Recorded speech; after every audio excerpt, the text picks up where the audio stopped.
Soaring prices have made buying a home in some parts of Canada harder. Multiple bids often mean offers have to come in as clean as possible. And that temptation to fudge a mortgage application becomes heightened. In fact, the current woes of alternative lender Home Capital Group began when some of its brokers in its network let applicants lie about how much they made.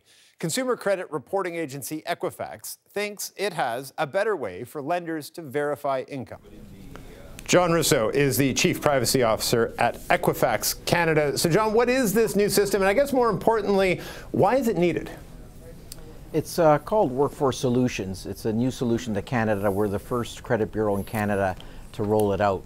And what it is verified income and employment information.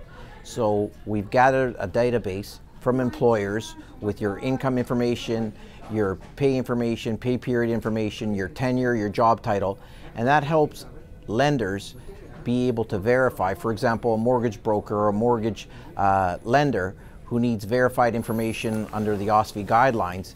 They need it from an independent source. And I mean, what is the current system, and why do we need this? What void does this fill?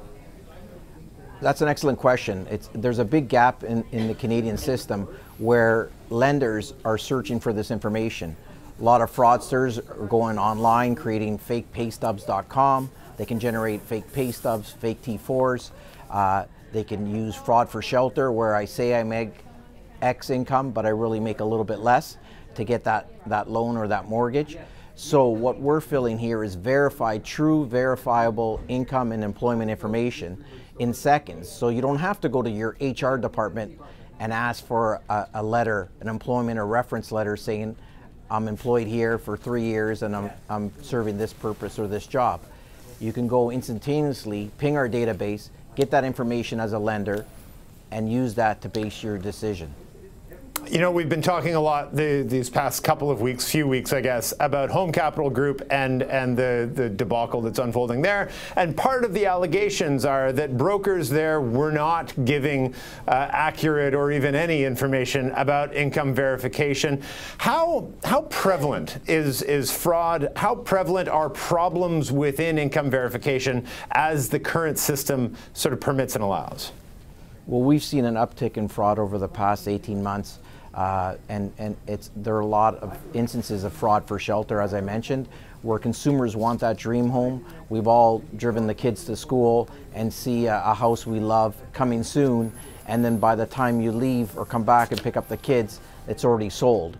So a lot of individuals are fudging the numbers and using that to get the house of their dreams. Or in instances which we've seen an uptick in is fictitious identities. People who are creating these identities to get mortgages, loans, credit cards, and they don't even exist. So with a system like our Workforce Solutions system, which gives you verified income and employment information, you won't run into this problem, because it'll be like opening up your HR department books to see that John Russo works at Equifax and he's employed as Chief Privacy Officer. So you're Chief Privacy Officer. That leads to my next question, which is, what does this mean for me? And the fact that Equifax will have an awful lot of information at its fingertips about me and about my tenure, my salary, my position. How do you manage that? So as trusted steward of that information, we wouldn't be in the business if we didn't have systems around that information and making sure that it's safe. No different than credit information, which we house in a separate database. We protect that for you as a consumer. And it gives you access to that information. You as a consumer or an employee can access that information to see who's touched your information, who's accessed your information over the past weeks or months. So you'll get that employment record to see, well, yes, I understand a bank that I've applied at has accessed that information, or perhaps a fraudster has attempted to access that information. You'll be made aware of that immediately. So as the trusted steward of that information, Equifax prides itself on protecting it on behalf of the consumer and on behalf of your employer. What about employees that work for a company that don't have a relationship with Equifax or are self-employed? Do they just sort of fall out of this system, or are there provisions, or will there be provisions to try to include them in this as well? It's an inclusive database. So if we don't find you automatically in seconds, we have a manual verification system where we go out and do that due diligence on behalf of the lender. So we'll do that, do all the calls, we'll do the background checks and search for that information, that true verified data, so that the lender can make a good credit decision. I wonder, just how do employers feel typically about going through this process of verifying me, my employment, how much I make, filling out the paperwork and getting it off to a third party who can pass it on to the bank? You have a relationship with a lot of those employers at Source. How do they feel about the process as it currently exists? Well, let me give you some stats. 75% of the Fortune 500 companies in the U.S. use our service, a similar service called the Work Number in the United States.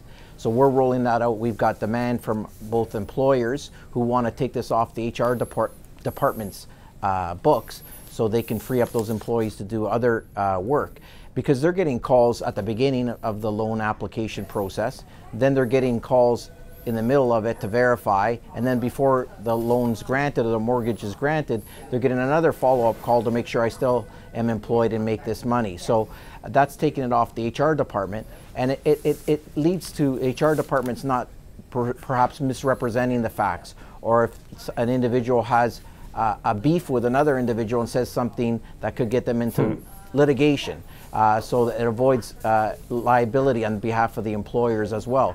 So they're happy to, it helps their employees because it grants them access to their information instantaneously. So you can go to a car company to lease a car on a Friday afternoon when your HR department's closed, because we find that 25% of the transactions are done outside of 9 to 5, Monday to Friday. Right. So that's a lot of credit transactions that need to wait for your HR department to be open. I'm already over time, but very quickly, do you guys do this on a per transaction fee? How does that work? Correct. So the consumer doesn't pay, the employee doesn't pay, the employer doesn't pay. The bank or the institution granting the loan would be the person who would pay for the transaction. All right, we got to leave it there. John, thanks for this. Sure appreciate it. Thank you very much. John Russo.